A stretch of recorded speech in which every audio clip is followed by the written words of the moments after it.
Voilà, chers amis, chers camarades, j'espère que vous allez bien. Aujourd'hui, je vous retrouve pour partager avec vous une émission qu'on avait enregistrée avec Duja. Duja, c'est un célèbre animateur, marqué pas mal à gauche. Et puis, on s'était pas mal mis sur le museau, donc c'était assez drôle. Ça avait été diffusé l'automne dernier, mais là, on a tout condensé pour voilà, que ce soit peut-être plus digeste pour vous, parce qu'il y avait beaucoup d'interruptions, beaucoup de musique. Là, vous avez vraiment le suc, donc il faut consommer tout ça à la manière d'un podcast, c'est-à-dire pendant que vous épluchez vos oignons, en gros, et je pense que vous aurez autant de plaisir qu'on en avait eu avec Duja à enregistrer ça. En tout cas, ça avait été vraiment un dialogue très vivant, très sympa. Très rapidement, avant de vous laisser avec ça, vous faire savoir que les vacances sont toujours une période assez creuse, donc on a particulièrement besoin de vos abonnements maintenant. Je rappelle qu'on a un abonnement à moins de 50 francs pour une année, donc c'est l'abonnement en ligne. Donc c'est une belle manière de soutenir ce projet et cette liberté de ton que vous allez retrouver dans ce programme. Vous avez également la possibilité, comme toujours, de nous faire un Tipeee. D'ailleurs, je veux vraiment remercier les personnes qui sont fidèles. Il y a des personnes qui mettent un Tipeee récurrent depuis des mois. Donc voilà, qu'elles soient ici vivement remerciées, et je vous laisse avec ce programme qui, je l'espère, vous donnera beaucoup de plaisir, en tout cas qui rendra l'épluchage d'oignons plus rigolo que d'habitude. Voilà, à bientôt, ciao. Couleur 3, couleur 3. La chose publique de Couleur 3 cette semaine avec un média de droite, enfin un média de droite sur Couleur 3, en l'occurrence Le Peuple, représenté par son rédacteur en chef Raphaël Pommet. Bonjour. Salut. Comment ça va? Écoute, ça va pas plus mal. Je redécouvre les joies de Lausanne, c'est bien. Ouais. Tu es Yverdonois. Ouais, pire que ça, j'habite à Pommier, donc je suis un Pommet de Pommier. Ah, génial. Mais j'ai grandi à Valorbe. Enfin, mon horizon, c'est Valorbe, c'est Yverdon, Pommier. Enfin voilà. Parce qu'on a beaucoup d'horizons politiques quand on grandit à Valorbe. Écoute, j'ai grandi dans un monde qui était complètement dominé, on va dire, par le PLR. Hein. Donc le bled était pratiquement unanimement à droite. En fait, paradoxalement, ça fait que j'ai plutôt le cœur rebelle, quoi, disons. Et en l'occurrence, puisque cette autorité était plutôt à droite, plutôt grandi avec le cœur à gauche. Et... Ah oui. Oui, mais enfin, tu vois, moi je dis média de droite, machin. La vraie définition serait un média, je dirais, conservateur, puis encore conservateur. C'est une auberge espagnole. Libéral, anti-étatiste, je dirais. Plus libertaire, alors. Libertarien. C'est-à-dire que moi, le cœur de mon combat, c'est de me battre contre ce qui sépare les gens. Je crains un monde où les gens se baladent avec comme des atomes comme ça qui tombent du ciel, pendus sur leur téléphone. Donc c'est vrai que j'ai la nostalgie de ce qui mettait les gens ensemble. Alors après les luttes en question, en fait je m'en fous un peu, tu vois. Si j'allais à la fête de l'UMA, je pense que j'aurais de la sympathie pour les mecs, tu vois, qui bouffent des tripous, enfin qui, tu vois, Pour celles et ceux qui mangent des merguez véganes. Non, les merguez vegan, en soi, je m'en fous. Si j'invite des amis vegan à la maison, je cuisine vegan, c'est pas mon combat. Non, ce qui m'a gonflé dans le truc des merguez vegan à la fête de l'UMA, c'est qu'on te parlait vegan merguez révolution, une connerie comme ça. Puis, évidemment, dans le communisme, la révolution, ça a quand même une autre signification. T'as quand même des gens, c'était peut-être leur seule lueur, comme ça, au quotidien. Le grand soir. Ouais, c'est ça. Et ces gens étaient prêts à se faire casser dans la gueule, dans la rue, à se battre contre d'autres groupes, je sais pas, de fachos, de ce que tu veux, parce qu'ils avaient un idéal qui les faisait vivre ensemble et qui les tenait debout. Puis de voir ça réduit à la farce. Et puis en plus il y a pas que le nom, hein, parce que le logo de ce truc que j'ai eu à la fête de l'UMA, tu avais le point, toi t'avais le point syndicaliste. Alors déjà, ouais, voilà quoi, ça pour une merguez, c'est un peu terrible de changer de farce quand on a aimé les FARC. Ouais. Alors après tu me diras, quelqu'un me faisait remarquer, il y a de la farce dans la merguez par définition. C'est vrai que quand c'était de l'agneau, on savait à peu près ce qu'il y avait dedans, quoi. Il y avait une tradition, et c'est là où je retombe un peu sur mes pattes de conservateur, si tu veux. J'aime bien le à peu près. Oui, à peu près. Raphaël Pommet, on va parler de politique, on va parler aussi de conservatisme. On sait qu'il y a des mouvements émergents à gauche, de réactionnaires de gauche. Je pourrais presque en faire partie. Oui, je pense, dans une certaine mesure, c'est que il y a un catéchisme, il y a un nouveau catéchisme. En fait, toi, tu appartiens à une génération qui s'est dressée contre le catéchisme qu'on se prenait à l'école, catholique, plus le jurassien, j'imagine. Et puis, donc, tu t'es dressé là contre. Je pense que ton truc, ça doit être, je sais pas, je connais pas ton horizon musical. Moutier protestant.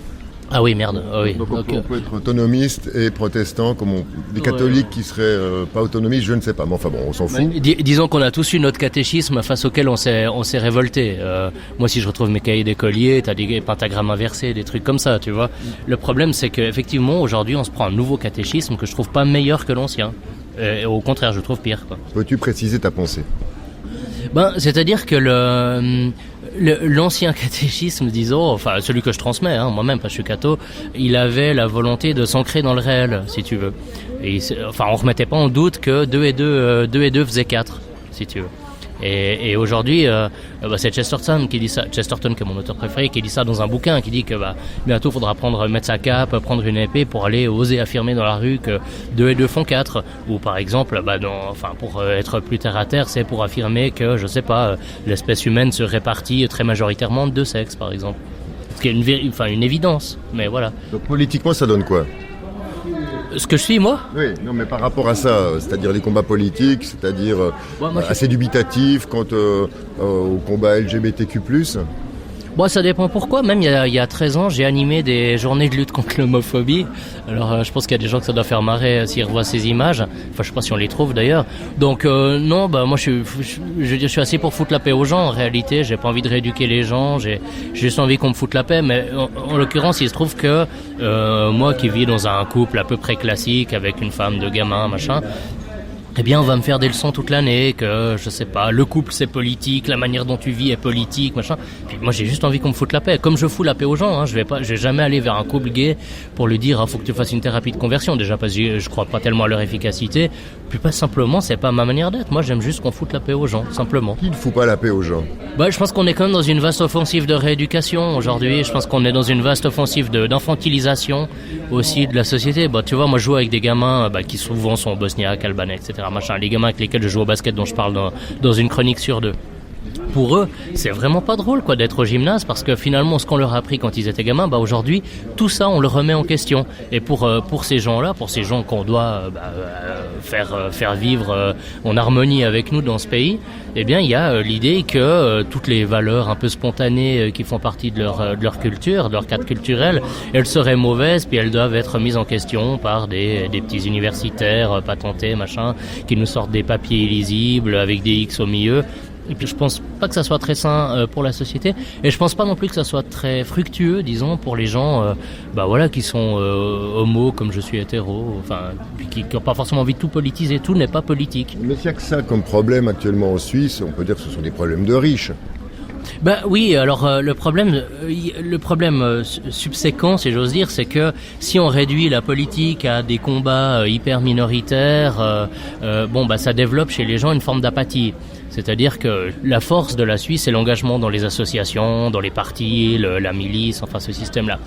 Or, si on abaisse tout au niveau de la farce, et je dirais au niveau du combat intersectionnel le plus marginal possible, je crois qu'effectivement les gens vont se dire mais pourquoi je m'engagerais pour les institutions, pourquoi je m'engagerais pour la stabilité de ce pays. Et paradoxalement ça devrait d'ailleurs plus inquiéter la gauche que quelqu'un qui comme moi est pas tellement favorable à un étatisme délirant, parce que je crois que ça éloigne beaucoup de gens de la gauche. D'ailleurs on a vu que des gens partaient, on a vu un député qui a quitté les Verts récemment. Oui, c'est un peu ce qu'on imputait aux Verts, c'est cette critique assez récurrente, trop de sociétal, pas assez d'environnement, revenir aux fondamentaux. Oui, c'est-à-dire que le fait d'avoir un souci environnemental, qui est quelque chose que je trouve assez sain, il y a une réaction complètement outrancière à droite qui consiste à nier tous les problèmes, ou alors à carrément s'en réjouir en disant c'est super, on pourra aller à la plage à Yverdon comme on va sur la Costa Brava. Moi je me retrouve évidemment pas là-dedans. J'entends le conservateur doit aussi conserver des acquis sociaux. Souvent on croit que le conservatisme c'est je sais pas, se battre contre les homos, des trucs comme ça, des choses dont je me fous moi. Je m'en fous complètement Tu m'as dit qu'il y avait un nouveau catéchisme, que 2 et 2 faisaient 4, qu'il y avait un genre féminin, un genre masculin. Cette idée de genre, c'est toi qui l'as amenée en premier. Je le prends comme l'illustration de ton propos, je dis pas que c'était le fondement. Disons que la question du genre, qu'il faut évidemment déconnecter de la question de l'homosexualité, l'homosexuel par définition reconnaît l'existence d'un sexe différent puisqu'il dit je suis attiré que par un sexe donc la question du sexe ou du genre mérite à mon sens d'être déconnectée. Mais je le prends souvent comme illustration parce qu'effectivement ça montre un éloignement du réel, ça montre un éloignement des préoccupations des gens. J'entends de la classe moyenne qui se dit l'électricité, ce genre de conneries là le prix de la bagnole, ce truc là. Et parce que c'est beauf, parce que c'est à l'ancienne, etc. Eh bien, il se trouve que, je pense, la gauche, trop souvent, a perdu ces gens-là. Et d'ailleurs, on le voit électoralement. Il y a une bascule du vote populaire à droite. Je suis à droite conservatrice depuis 40 ans. Donc, dans ce sens-là, il y a des gens qui, à mon avis, ont plutôt le cœur socialiste, comme Michéa, qui disent des choses qui sont pas bien différentes de ce que je dis moi, quoi. Ça veut dire quoi? Qu'on ne peut plus uniquement lire la politique sur un échiquier gauche-droite classique. Il y aurait un conservatisme de droite, un conservatisme de gauche, et du progressisme de droite et du progressisme de gauche. Bon, le gauche-droite, évidemment, pour moi, ça veut pas dire grand-chose. Mais même progressisme et conservatisme, c'est des mots que j'utilise pour être à peu près compris, quoi. Moi, je crois qu'il y a un combat aujourd'hui entre l'élitisme et le peuple, voilà. Et la tradition que je défends, fondamentalement, c'est ni même une tradition conservatrice, ni même de droite ou quoi que ce soit, c'est une tradition populiste. Alors le populisme, c'est un mot qui fait peur, parce qu'on pense à Trump, on pense à Bolsonaro. Démagogie. Oui, on pense démagogie, alors qu'en fait, la vertu fondamentale du populisme, c'est de parler un langage que les gens comprennent. Martin Luther King, que tous les gens de gauche se plairaient à encenser, était un populiste. Il parlait un langage dans lequel tout le peuple américain pouvait se reconnaître, à savoir les images de l'Ancien Testament, pour que, effectivement, les gens qui n'étaient pas directement concernés par la lutte sectorielle qu'il menait, donc l'émancipation des Noirs américains, puissent se reconnaître dans ces images qu'il mobilisait. Et ça, c'est un populisme vertueux qui, évidemment, a amené une amélioration de la société, je pense, sur laquelle peu de gens aujourd'hui veulent revenir, peut-être à l'exception de quelques-uns qui envahissent le Capitole, quoi. C'est vrai que populisme, parfois ça passe mal. Il faudrait pas plutôt dire popuphilisme? Non, parce qu'il y a une tradition. Non, il faut défendre. Il faut défendre des traditions intellectuelles qui existent. Il y a une tradition intellectuelle populiste. Orwell, pour moi, dans certains bouquins dont je parle tout le temps dans mes vidéos, dans mes textes, et je pense en particulier au Quai de Vigan ou à Un peu d'air frais, est clairement un populiste. Michéa, dont j'ai parlé, à mon avis, s'inscrit dans une tradition populiste. Également, Christopher Lasch, qui est un auteur qu'on lit trop peu, qui est quelqu'un qui vient de la gauche, d'ailleurs un peu comme moi, est un populiste. Mais simplement, par là, ce qu'il faut comprendre, c'est qu'on refuse l'état thérapeutique, on refuse l'infantilisation, enfin toutes ces choses-là, quand on dit bah oui, on est des citoyens, on a un pouvoir de décision, on n'a pas besoin d'être guidé par des gens sous prétexte qu'ils ont fait 15 ans d'uni. En Suisse, tu as l'impression qu'il y a une espèce de chape de plomb d'un État qui voudrait tout contrôler. Moi, j'ai l'impression que c'est un État très libéral. Oh bah non, il y a quand même une forme d'infantilisation. Regarde, à chaque fois en tout cas, il y a une volonté d'infantilisation. Je veux dire, à chaque fois que le peuple vote mal, c'est-à-dire en général à droite, des gens vont dire qu'il y a un effort, à gauche. Ils votent rarement à gauche. Voilà. Bon, mais à chaque fois, on va dire qu'il y a un effort de pédagogie qui reste à faire. Comme si les gens étaient des enfants, qu'il fallait rééduquer. Et c'est pas des enfants, c'est des électeurs, c'est le souverain. Mais parfois, on peut se poser des questions quant à la pertinence du vote du peuple qui vote contre ses propres intérêts. Qui vote peut-être contre ses propres intérêts immédiats. J'entends, évidemment, si tu me dis, si demain il y a une votation qui dit, n'importe quel citoyen de ce pays va gagner 15 000 francs demain, mon intérêt immédiat, c'est évidemment de dire, super, je vais voter oui. Et après, avec un petit peu de sens politique, on se dit, mais d'où va venir ce pognon? Est-ce qu'il pousse sur les arbres? Est-ce que la bonne volonté immédiate va pas nous emmener à la ruine? Ce qui a fait la prospérité de ce pays, c'est plutôt une forme de respect de la valeur travail, de sentiment de responsabilité individuelle. Et la France, qui est très généreuse avec ses propres citoyens, avec les 35 heures, toutes ces choses-là, moi je crois pas que ça l'a amené vers une prospérité délirante. Je trouve quand même assez hallucinant quand je vois qu'un électorat assez vieillissant vote assez majoritairement, par exemple, pour l'UDC. Ce sont ces gens-là qui refusent une indexation des retraites par rapport à l'inflation. Donc là, on peut quand même dire qu'on se tire un peu des balles dans le pied. Le pied gauche. Moi, j'ai une esquive assez simple, c'est que je suis membre d'aucun parti et je défends une tradition. Un exemple parmi d'autres. Oui, moi, mon truc, c'est de défendre une tradition philosophique, si tu veux. Effectivement, la tradition philosophique dont je me revendique, il y a des gens à gauche qui sont pas loin de ce que je fais, de ce que je dis. Le problème, c'est que parce que je prends des risques, tu as vu quand il y a l'histoire de la cathédrale, où j'ai dit, il y a eu un concert, là, j'ai dit, mais est-ce que ça a vraiment sa place à la cathédrale? Non, j'ai pas vu. Alors, il y a eu une grosse polémique, cet été, que j'ai sorti par rapport à un concert dans le cadre du Festival de la Cité, qui était pas forcément à sa place, la cathédrale, puisqu'il nous disait que les flics, qui devaient fermer leur gueule, et parlaient déjà des choses comme ça. Et à un moment, la droite a gueulé, ce qui était assez convenu, mais moi j'ai posé la question de savoir pourquoi la gauche n'arrivait pas à se retrouver dans ce discours de ce que Michéa appelle la décence commune. Il attribue cette notion à Orwell, je sais pas s'il a tellement raison d'ailleurs. Et la réaction de la gauche, d'une bonne partie des gens de gauche, ça a été de dire ah oui, mais en fait le problème c'est pas le truc que tu dénonces, c'est que ça soit dénoncé par ton journal qui est d'extrême droite.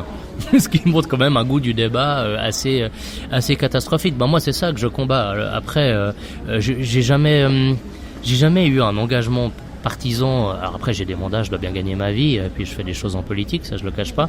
Mais dans le cadre de mon journal, je suis aussi soutenu par des gens de gauche. J'ai des abonnés de gauche, sont des abonnés très fidèles qui me soutiennent, qui aiment le goût du débat que j'essaye d'apporter.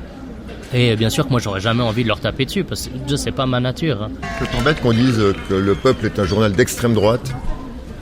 Oh oui, ça me fait chier parce que j'ai rien à voir avec ça. Moi, enfin, je veux dire, non, oui, ça me fait chier. Après, ça fait délire. Pourquoi est-ce qu'on le dit? On le dit parce que défendre le réel, défendre le sens commun, défendre toutes ces choses-là, puis s'opposer aux stades les plus avancés du progressisme, aujourd'hui, eh bien, effectivement, c'est associé à des notions d'extrême droite. Mais les gens qui me lisent peuvent témoigner. Il y a jamais eu. Déjà, je parle très peu d'immigration. On me le reproche à toutes mes conférences, d'ailleurs. Mais je parle peu d'immigration parce que c'est pas mon sujet. On va en parler plus tard. D'accord. Je parle pas volontiers d'islam parce que ma première peur, moi, c'est de blesser les gens. Donc j'ai pas envie de blesser des gens qui sont suisses, qui ont un boulot. Enfin voilà, ça me fait chier. C'est pas moi. Enfin c'est juste pas moi quoi. Et évidemment des délires antisémites ou des choses comme ça, je fais pas non plus. C'est pas mes sujets en réalité. Moi mes sujets c'est défense de la classe moyenne, défense de la petite propriété, combat des idées contre, je dirais, le refus du réel. Moi ce qui me gêne avant toute chose c'est le refus du réel quoi. C'est garder une pensée philosophique et journalistique qui a les deux pieds sur terre. Après ça veut pas dire que tous les autres journaux font pas ça. Je suis pas en guerre avec mon milieu non plus quoi. La chose publique de Couleur 3 cette semaine avec Raphaël Pommet, rédacteur en chef du Peuple. Le Peuple, c'est quoi, Raphaël? Le Peuple, c'est un des premiers noms de la Constitution suisse, puisque d'ailleurs qu'on a célébré il y a pas longtemps, puisqu'elle dit au nom de Dieu Tout-Puissant, le peuple et les partis. Alors pourquoi j'ai choisi le peuple pour le journal? Parce que justement, la notion de peuple, c'est un truc qui appartient à personne. Ça appartient pas à la gauche, comme on le croit souvent. Ça appartient pas à la droite, à plus forte raison. Mais surtout, ça appartient, c'est le souverain, le peuple. Schweizerliche Volkspartei. Oui, c'est le nom de l'UDC, Union démocratique du centre. On a aussi des partis populaires. Enfin voilà, tout le monde est cette bonne guerre. Chacun essaye de s'approprier une notion, mais elle doit représenter tout le monde. C'est ce que j'essaye de faire avec mon journal. Comment c'est né cette idée-là? Je me faisais chier. Non, mais voilà, moi j'ai un parcours de plus de 15 ans dans les médias, j'ai beaucoup appris. Beaucoup de gens confondent la radicalité de la démarche, lancer un journal à partir de rien, avec la radicalité de la personne que je serais, puis j'ai jamais été en guerre ouverte avec des gens, mais simplement j'avais besoin de faire les choses à ma sauce, j'avais un héritage intellectuel, disons, que j'avais envie de faire connaître, quoi, tout bêtement. Philosophe de formation? Ouais, je suis philosophe de formation, ouais, comme quoi ça nous mène à tout. Mais oui, j'avais envie de faire redécouvrir des gens, puis j'avais envie d'être libre en fait. J'ai juste besoin de liberté quoi. On n'est pas libre quand on travaille dans les médias en Suisse? Il y a des contingences par la force des choses. Je veux dire, tu viens dans un cadre que tu n'as pas créé toi, donc déjà, puis c'est la nature des choses. Il s'agit pas de dire qu'il faut reprocher ça aux uns ou aux autres. Mais est-ce que tu as des pressions? Oui, quand même, oui, évidemment. Par exemple, moi j'ai sorti un bouquin en 2020 et puis je me posais toujours la question, mais voilà, si je suis invité à défendre ce bouquin, ce qui a été le cas par la suite, dans des cadres plus ou moins radicaux, radicaux pas au sens PLR, mais au sens radical, plutôt de droite, quoi. Est-ce que ça va me péter à la gueule? Est-ce que je vais perdre mon boulot? Et puis, moi je défends effectivement une forme de liberté, même pas une liberté de parole, oui, quand même une liberté de parole assez totale, disons, même si ça ne veut pas dire que je combats pas certaines opinions, et parfois avec des opinions tout à fait standards, je veux dire, mais je voulais parler à n'importe qui me faisait l'honneur de m'écouter. Et puis ça, je me disais, dans les médias classiques, à plus forte raison peut-être dans un média subventionné, est-ce que réellement il n'y a pas un petit problème, quoi? Donc c'est vrai que là, je suis droit dans mes bottes maintenant. En Suisse, tu évoques cette fameuse pensée dominante, souvent, c'est un terme assez récurrent dans ton journal. Les médias seraient atteints par la pensée dominante, mais la pensée dominante, c'est quand même une pensée de droite, vu que la Suisse est à droite. Une pensée, c'est pour autre chose, une pensée dominante peut être de gauche. Oui, il y a des. C'est pas parce admettons que la gauche soit une minorité en Suisse. Et on peut soutenir cet argument, mais c'est pas le cas dans les médias, sociologiquement, c'est pas moi qui l'invente. C'est le cas en termes politiques, la Suisse est à droite politiquement. On va dire au centre-droite. Oui, on peut dire ça. Elle est centriste, quoi. Enfin, c'est un pays du compromis, la Suisse, mais c'est très bien comme ça. Moi, mon but n'est pas mon but, c'est pas de dire bon voilà, tout part à volo, la gauche domine tout. Non, c'est pas ça. En fait, je suis un dangereux modéré, moi. Faut pas croire. En fait, il y a des impensés dans le discours médiatique. Impensé. Ouais, il y a des impensés. Ça veut dire quoi, impensé? Un impensé, c'est par exemple l'idée très souvent les médias vont dire en 2023, une telle chose n'est plus possible. Comme si le temps nous amenait toujours vers un progrès évident, enfin comme s'il y avait une sorte de logique du temps qui nous amène depuis les âges sombres de la préhistoire et de la religion après, qui sont à peu près associés, disons, jusqu'au moment où l'humanité serait éveillée, débarrassée de toute superstition et voterait à gauche et se réjouirait de son infantilisation. Ça donne des phrases qu'on entend souvent, du genre « mais en 2023, est-ce qu'on peut encore, etc. Est-ce qu'on peut encore faire ci, c'est ça ?» En général, c'est quand on propose des réflexions racistes, ou alors misogynes, phallocrates, homophobes. Moi, j'entends souvent cette phrase quand on s'attaque à des minorités. Oui, ça peut aussi être, est-ce qu'en 2023, on peut encore laisser des gamins jouer au foot dans les cours d'école? On voit qu'on fout des arbres maintenant, ou des bosses. Comme ça, les gamins, ils jouent sur des putains de bosses, les gamins. Comme ça, ils jouent pas au foot, puis les filles peuvent se réapproprier l'espace public, enfin, toutes ces conneries-là. Puis c'est vrai que moi, mon idéal, je sais pas, c'est que le gamin qui veut, je sais pas, jouer au jeu des gonzesses, il puisse le faire, puis que la fille qui veut jouer au foot, puisse le faire aussi. Mais ce que je crains, c'est un monde sans foot. Puis je dis ça alors que j'aime pas le foot. Ah ouais. Ouais. Mais ça vient d'où, cette idée de pensée dominante qui voudrait que le présent et l'avenir soient forcément dans un progrès qu'on aurait décidé par tel ou tel?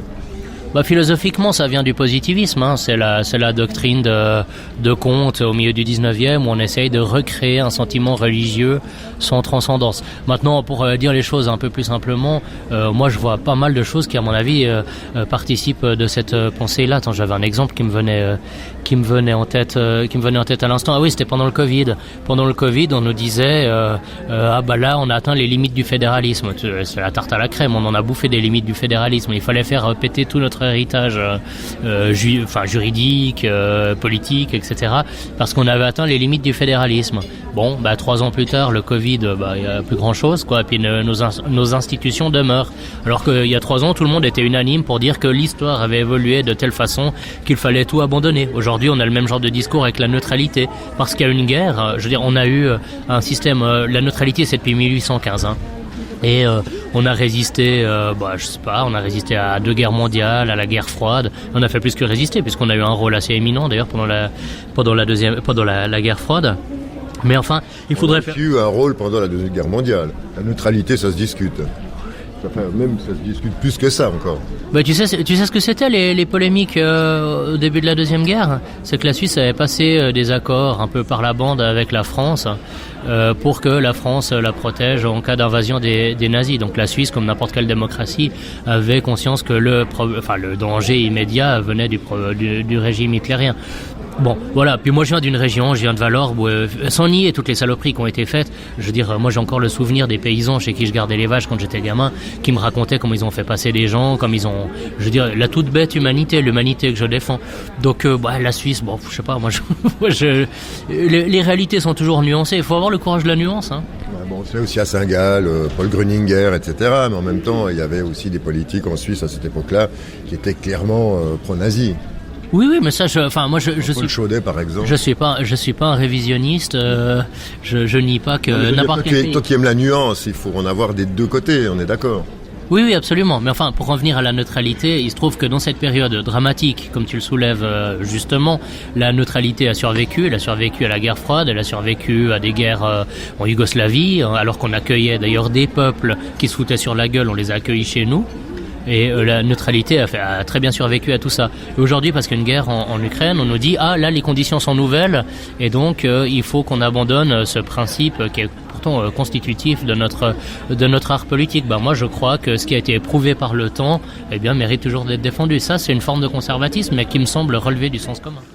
Retour aux choses sérieuses, Raphaël Pommet, la chose publique, le journal Le Peuple sur Couleur 3. Couleur 3. La Suisse ne peut pas se prononcer en faveur de l'Ukraine, d'après toi? C'est compliqué, disons, j'aime pas. Il y a quand même un agresseur, un agressé, selon la formule consacrée. Ouais, genre, je vais pas prendre de position sur le conflit géopolitique parce que ça fait que diviser. Puis j'ai pas d'expertise particulière. Non, moi tout ce que je dis, c'est qu'il y a une certaine prudence. Évidemment qu'on peut avoir de la sympathie. Enfin, moi j'ai plutôt de la sympathie pour des gens qui se prennent des bombes sur la gueule par définition, et ils ont ma compassion. Et puis, mais je suis pas certain d'avoir beaucoup plus de sympathie pour Zelensky que pour Monsieur Poutine, par exemple. Non, mais je parlais de l'Ukraine, pas du régime ukrainien. Oui, l'Ukraine, comme n'importe quel pays, c'est plutôt un pays qui m'attire. J'ai d'ailleurs fait un sport, qui était issu de l'ex-Union soviétique, quoi, où on voyait déjà dans un domaine tout à fait marginal, c'est le sport des kettlebells, on voyait déjà des tensions très fortes entre ces deux peuples.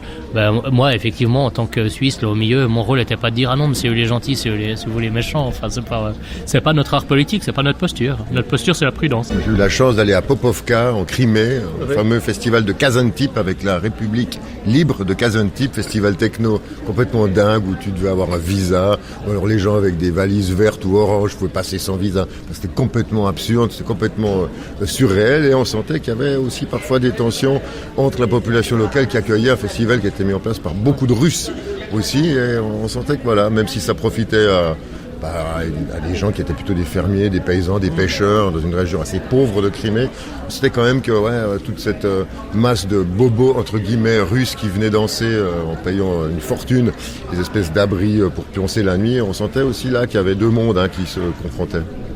Oui, comme toujours, on a de la peine à concevoir que la vie et la vie politique à plus forte raison puisse être une tragédie. Ce que je veux dire, c'est que dans un conflit, on peut faire tous les conflits du monde, comme ça. L'exemple paradigmatique, c'est le Proche-Orient. Faudrait avoir un avis hyper tranché. Puis moi, je me refuse à ça parce que c'est pas la philosophie politique de mon pays, mais simplement de défendre la prudence, de défendre un côté un petit peu, qu'est-ce qu'il faut dire, un avis un peu. On se jette pas à l'eau, nuancé quoi. Je vais pas tourner autour du pot.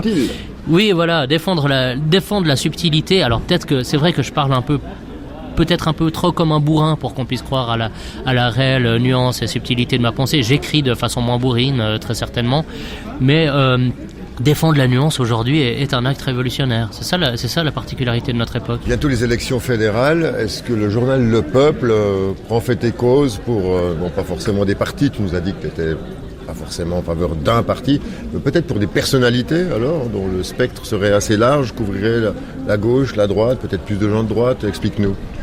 Non, mais je veux pas non plus, on va pas se tirer les cartes en gitan, les gens qui sont le plus fidèles, pas le plus fidèle, mais beaucoup de gens qui sont fidèles à mon journal, qui me soutiennent, qui me mettent en avant, qui m'aident, qui m'exposent, sont des gens de l'UDC. Je veux pas non plus me cacher. Pourquoi ? Parce qu'ils ont peu de journaux, je crois qu'ils les respectent. C'est aussi con que ça. Il y a la chose publique de couleur 3. Oui, mais admets que toi t'as posé avec un UDC récemment sur les réseaux sociaux, c'était un acte qui est presque scandaleux aux yeux de certaines personnes. Disons, quand je pose avec une responsable du POP, Anaïs pour pas la citer, il y a très peu de gens de droite ou d'extrême droite qui viennent me chier dans la gueule. Par contre, si je pose avec quelqu'un qui est très à droite, là on me dit tu es un social traître, un politotraître.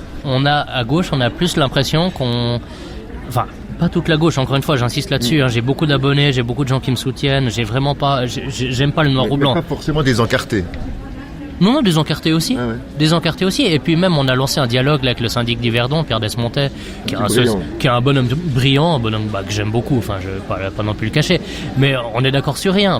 Sur pas grand-chose. C'est un progressiste, un optimiste. Et puis moi, je suis un gars un peu sombre, un peu pas pessimiste. Abusé. Disons, je crois peu. Je crois aux institutions, je crois à des choses comme ça et je les défends.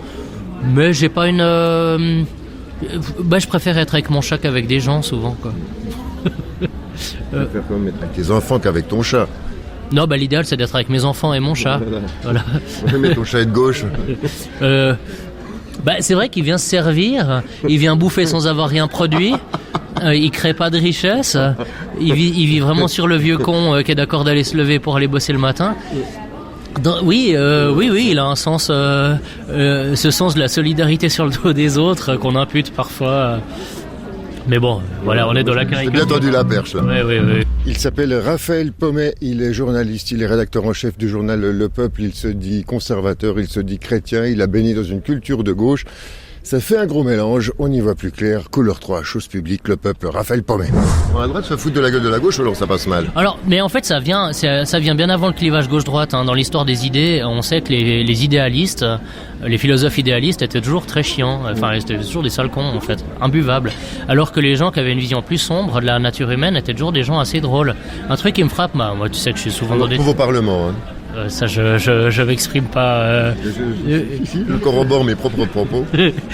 Mais moi, je le vois même dans le cadre religieux, parce que j'ai des engagements religieux.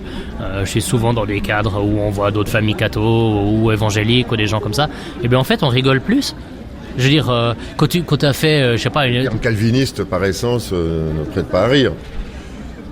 Il y a un art de vivre. Non, il y a un humour calviniste. Non, oui, je défends le calvinisme. Alors c'est pas ma tradition, mais oui, il y a aussi un humour. Alors sous Calvin, il y en avait peut-être pas des tonnes. Hein. Enfin, à moins de, je sais pas, à trouver qu'il y a un effet comique chez les gens. Enfin, quand on regarde des gens brûlés, quoi. Moi, j'en suis pas encore là.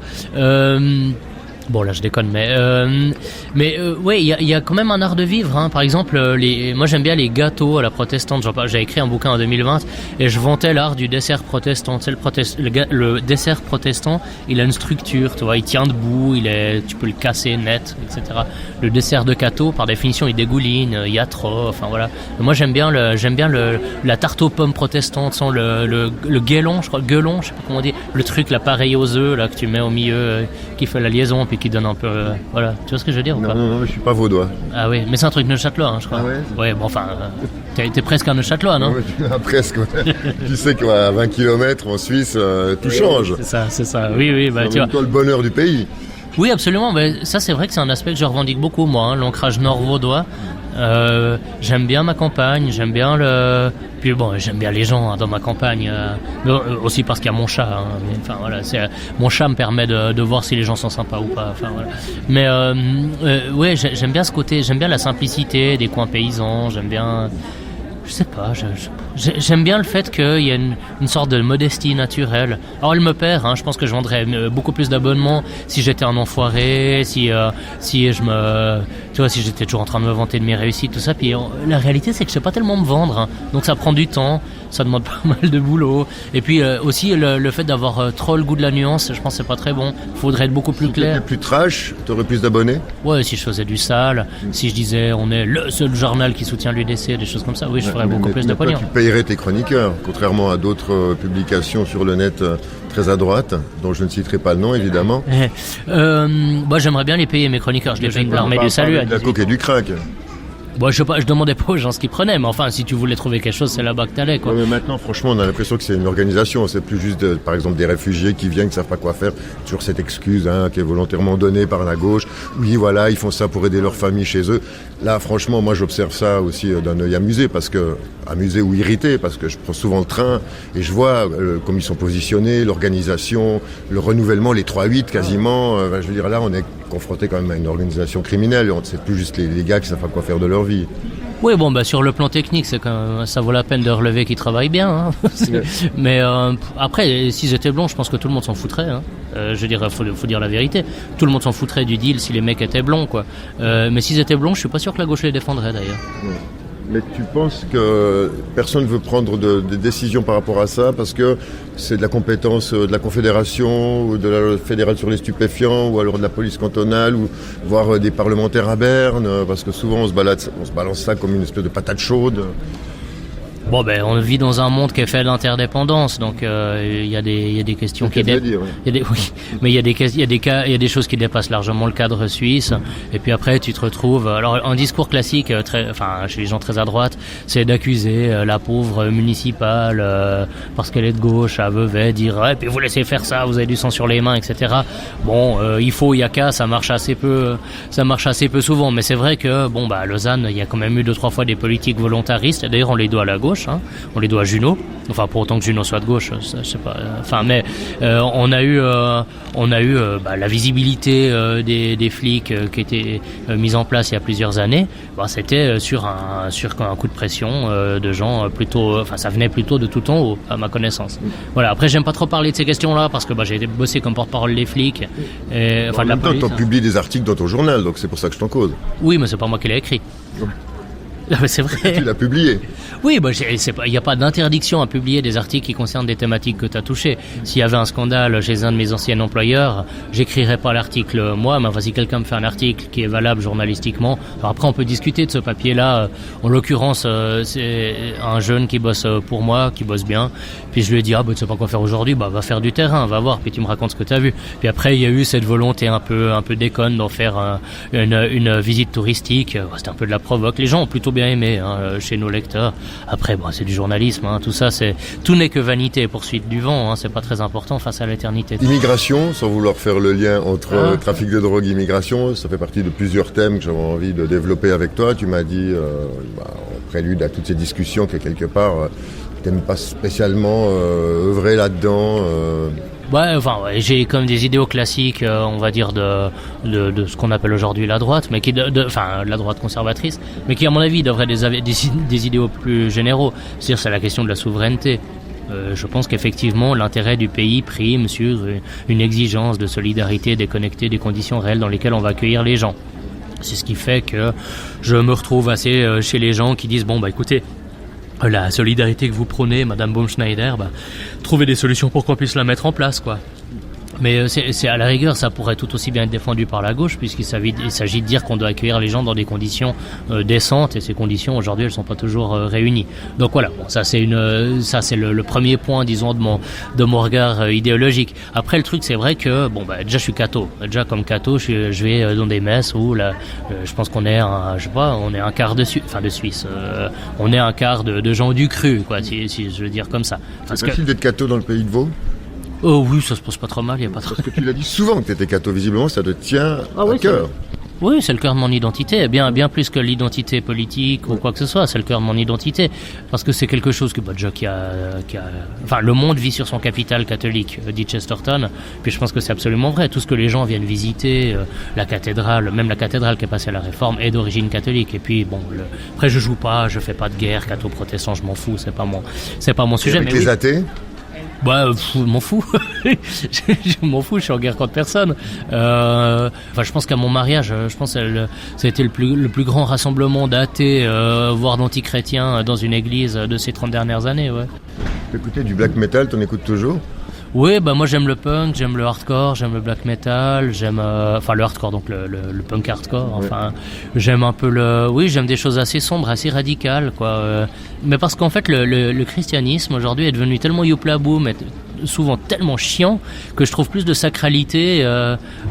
J'aime pas les gothiques. Ouais, mais oui, il y a un goût. Non, mais vraiment, il y a un goût du dépassement, il y a un goût du spirituel, il y a un goût de la gravité, il y a un goût de ces choses-là qu'effectivement j'ai le sentiment de trouver plus.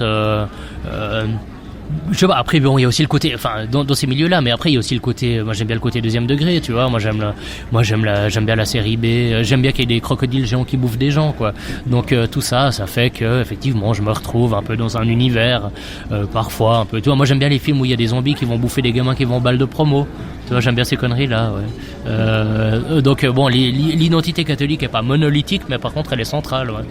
Elle est très clairement centrale. Et ce qui est intéressant, c'est qu'effectivement cette socialisation-là, si tu veux, elle fait que moi je vais pas me retrouver. J'étais dans un cadre radical cet été où à un moment un gars me dit fais chier, dans mon église il y a 5 noirs.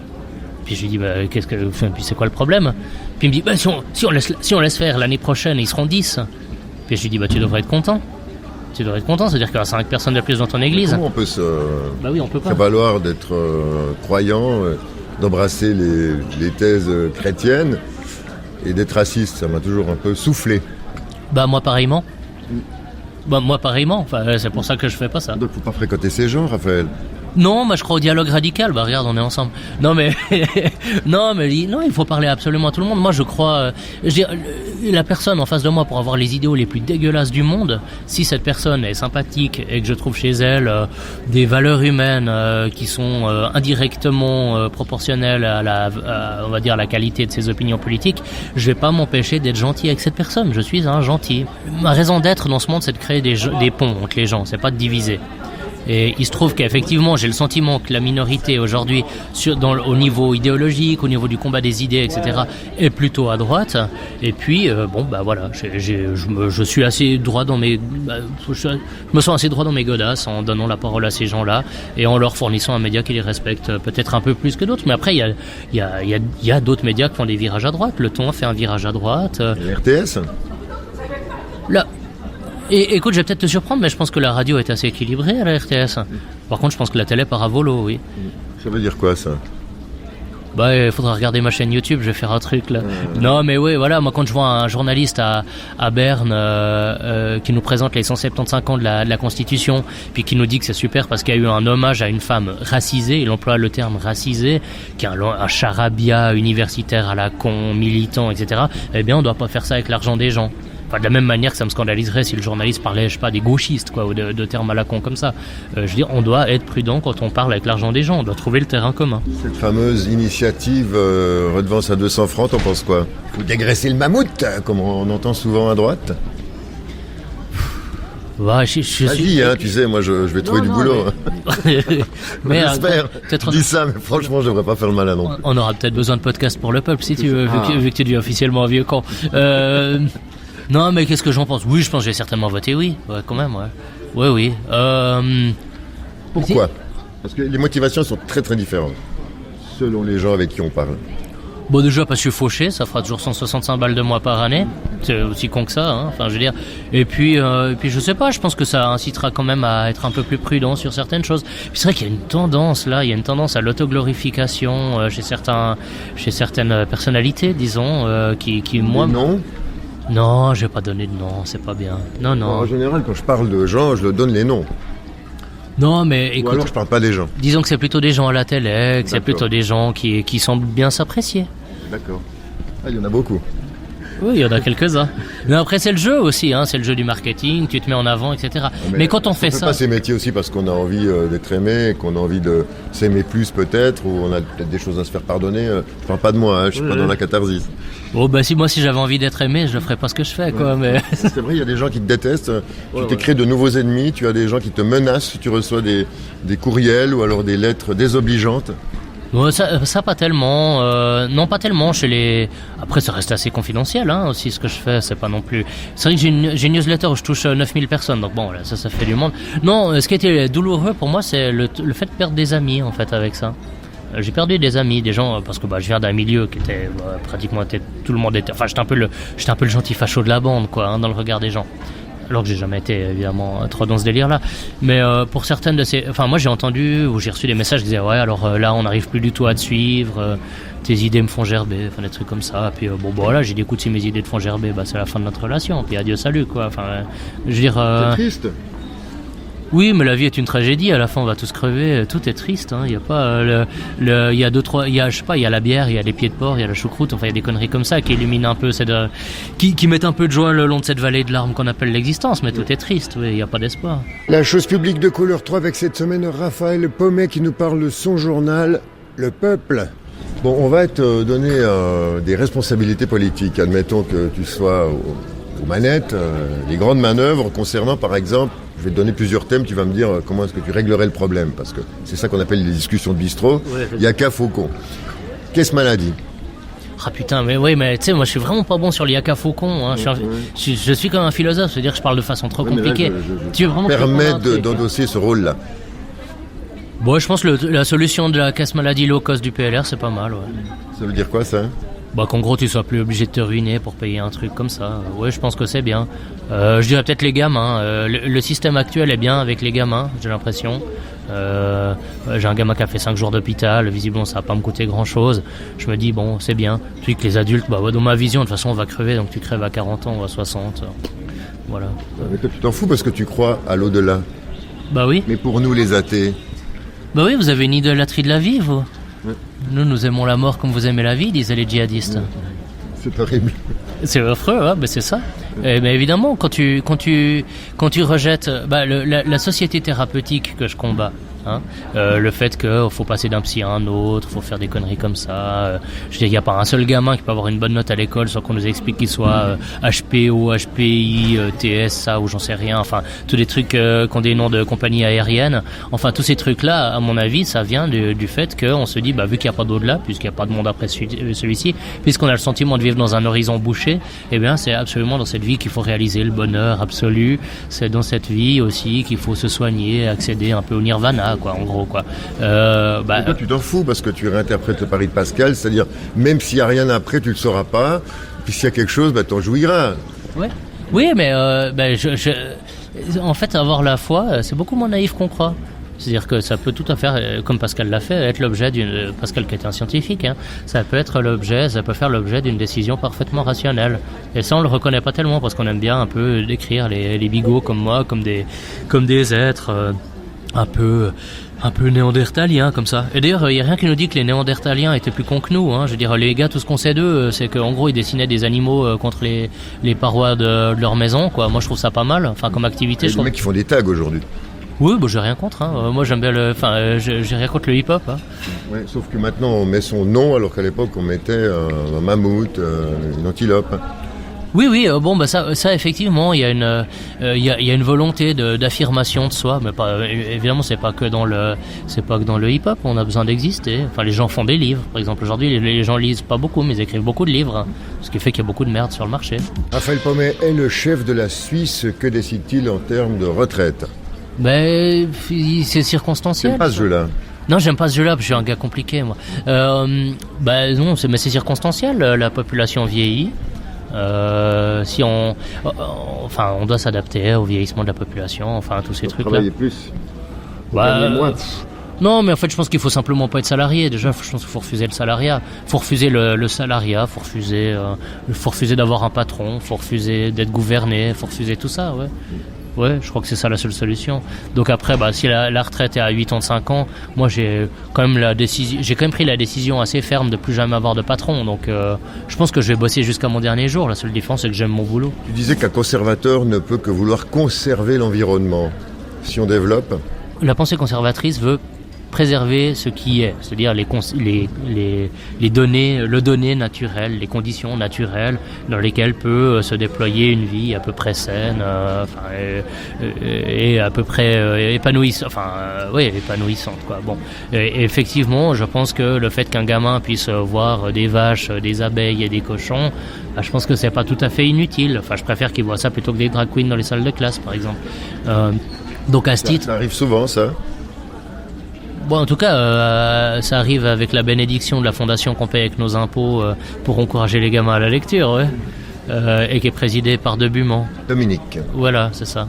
Qui était un conservateur, hein, il paraît. Voilà. C'est lui qui a la tête de ce truc. Non, mais voilà, mais en fait, On n'est pas dans le détail, là. Non, on n'est pas dans le détail. Peut-être. Alors, admettons qu'on soit dans le détail. Peu d'endroits où il y a forcément des drag queens qui viennent lire des trucs à des gamins.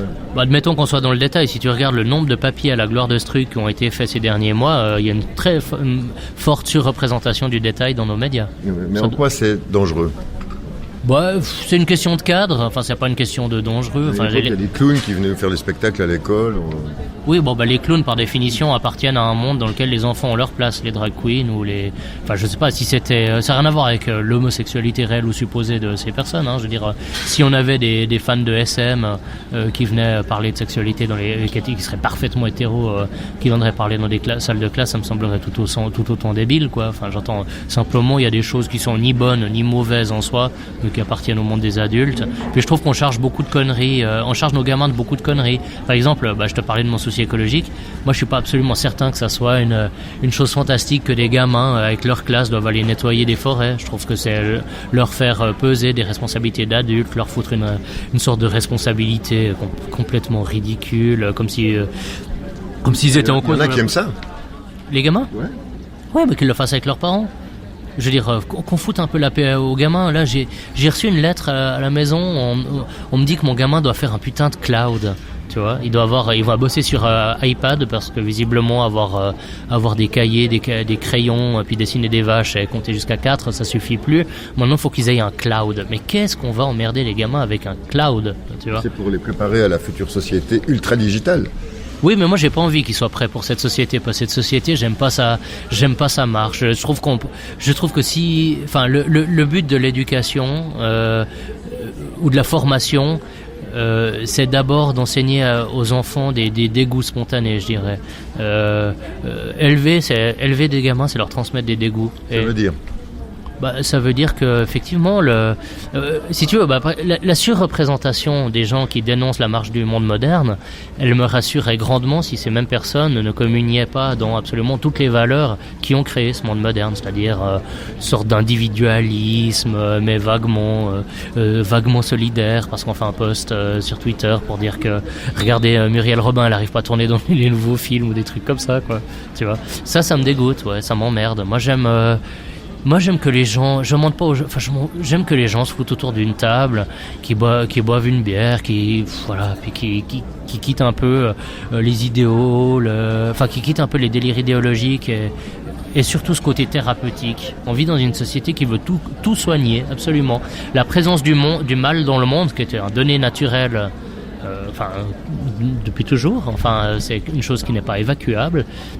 Je sais pas si ça se dit évacuable. Je pense que c'est la marque de l'infantilisation, du caractère infantile de notre société, c'est qu'on veut évacuer le mal. Le mal est consubstantiel à la vie humaine. Il y a de la pénombre, il y a de la tristesse, il y a le cancer, il y a le colorectal à 50 berges, il y a des trucs comme ça, quoi. Oh merde, c'est pour ça que j'ai mal au bide.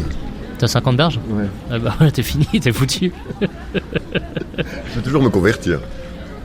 Ah, mais je vais prier pour toi, ça. D'accord, je te remercie beaucoup, Raphaël.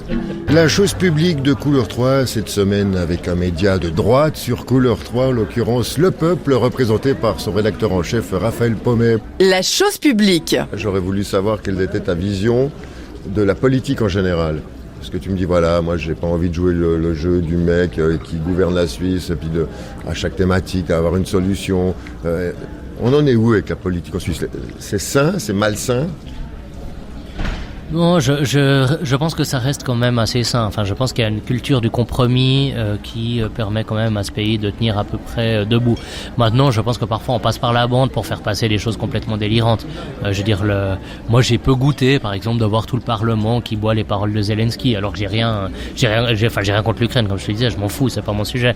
Mais là je me dis, mais alors oui, on a déplacé les horaires, comme ça c'était pas obligatoire, mais si t'y vas pas, tu seras critiqué, on dirait que c'est que tu fais allégeance à la Russie, c'est ce genre de trucs. J'aime pas qu'on procède par la bande.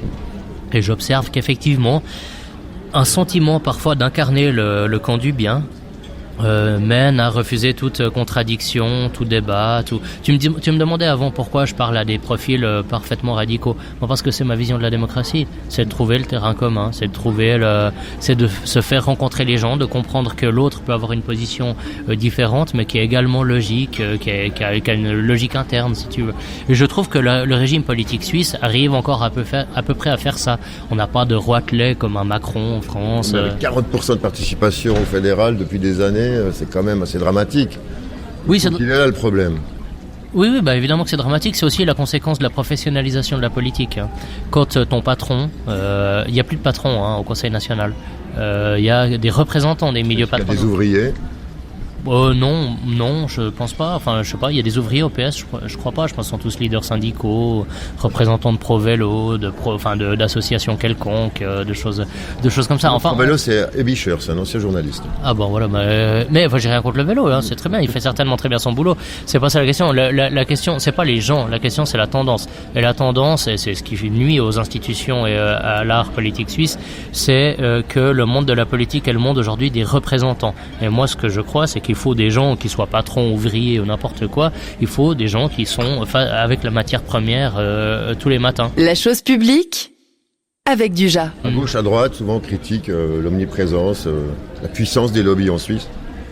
Oui, et puis à droite on critique l'omniprésence des associations, et puis tout ça c'est le même jeu. Tout ça traduit une chose qui est la racine de tous les maux, c'est la professionnalisation de la politique, la déconnexion de la politique et de l'économie réelle, qui s'affranchit bien du gauche-droite. On nous parle de parlement de milices. Oui, mais c'est une vaste blague aujourd'hui, le Parlement de milice. Enfin, je veux dire, la proportion de gens qui ne font rien d'autre qu'un engagement politique a explosé depuis les années 70. Donc c'est un mythe aujourd'hui. Et on construit, je sais pas, moi j'ai eu des copains qui avaient le cœur à gauche, très bien, et qui, dès l'Uni, ont pris des engagements associatifs, puis syndicaux, puis qui, peu à peu, deviennent des politiciens professionnels. Enfin, c'est comme ça. Je leur fais pas le reproche, j'entends, ils embrassent cette carrière, c'est pas un reproche, ils en ont bien le droit. Mais les conséquences sur le plan politique, elles sont désastreuses. Elles conduisent à cette apathie et à ce sentiment que ça ne nous concerne plus, que c'est le jeu d'une élite au-dessus de nous, etc. Moi, je parle vraiment comme un prolo. Je suis fils de garde frontière. Ma mère était mère au foyer. Elle a bouffé du rat quand elle était gamine. Je suis pas un représentant de l'hyperclasse ou quoi que ça. Je connais rien au vin. J'aime la tête de... Enfin, je suis un prolo, quoi. T'aimes la tête de veau ou la tête de moine? Ouais, j'aime bien les deux quand même. Ouais, je suis allé visiter le truc de la tête de moine il y a pas longtemps. Ouais, c'est bien. Puis l'ancien asile à côté, là, c'est pas mal aussi. Enfin, l'ancienne église, là. Puis non, c'était bien, ça, j'ai bien aimé. La chose publique de Couleur 3 cette semaine avec Raphaël Pommet du journal Le Peuple. Il en est le rédacteur en chef. On va parler culture. Quelle place pour la culture? C'est une question politique ou une question de goût personnel? C'est une question de rédacteur en chef. On a un chroniqueur cinéma, alors c'est pas trop ma spécialité à moi, mais il bosse bien, il écrit bien, et puis il est intéressant, donc oui. Il a adoré Barbie. Oui, il a adoré Barbie, oui. mais oui, mais tous les gens qui sont allés le voir l'ont apprécié. Certainement, je n'irai pas. Non, moi non plus, mais il faut pas toujours chercher le contre-pied pour le contre-pied. Tu vois, moi ça me fait penser en 98, là, il y a tout le monde qui allait voir Titanic, tu vois. Et puis les gens étaient persuadés que si par malheur je tombais sur ce film, j'allais dire que c'était une immense daube parce que il fallait que je cherche la contradiction pour la contradiction. C'est un peu stupide, non? C'est bien fait, ou Avatar, pour rester sur le même réalisateur. Je suis pas sûr. Non, le 2 est naze. Ah, j'ai pas vu. Mais il faut pas chercher le contre-pied pour le contre-pied. En revanche, c'est vrai que dans mes propres goûts musicaux, moi j'ai plutôt eu tendance à chercher la marge, en général, dans ma vie. Pourquoi? Je me fais chier sur Jean-Jacques Goldman. Enfin, je respecte l'artisan, si tu veux, vraiment. Ces mecs, ils savaient écrire des tubes et tout ça. Mais j'ai jamais compris. Je sais pas, le truc tout public, ça, j'ai jamais trop réussi. J'ai toujours cherché la radicalité, musicalement. Donne-nous 3 groupes, 3 artistes. Alors, j'ai commencé par un qui est pas du tout radical, mais qui a eu un rôle très important dans ma vie, c'est Tom Waits. Tom Waits, c'est, je pense, le grand. Moi, il m'a quand même beaucoup. Enfin, c'est un artiste qui m'a beaucoup aidé quand j'ai découvert il y a une quinzaine d'années. Après, j'ai tout écouté. Donc oui, Tom Waits. Oui, les Ramones parce que 3 accords, la rage. Les mélodies.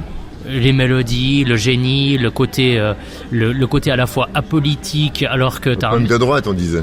Il y avait un punk de droite dans le groupe. Joey, le chanteur, était clairement un homme de gauche, même s'il a fini comme tout bon démocrate par avoir des actions et puis faire du yoga. Faire du yoga avec la maladie des os et des muscles qu'il avait, c'était difficile. Ouais, je crois qu'il essaie. Oui, non, mais bon, je crois que tu peux faire du yoga. Tant que tu peux respirer, tu peux faire du yoga. Images, mais je pense pas qu'il se mettait sur la tête. Ouais, si tu veux, voilà. Un peu du noir. Et puis le dernier, mais je sais pas, mais je pourrais te citer tellement, je pourrais te citer les Misfits, je pourrais te citer Madball du hardcore bête et méchant, mais j'ai envie de choisir du rap en fait.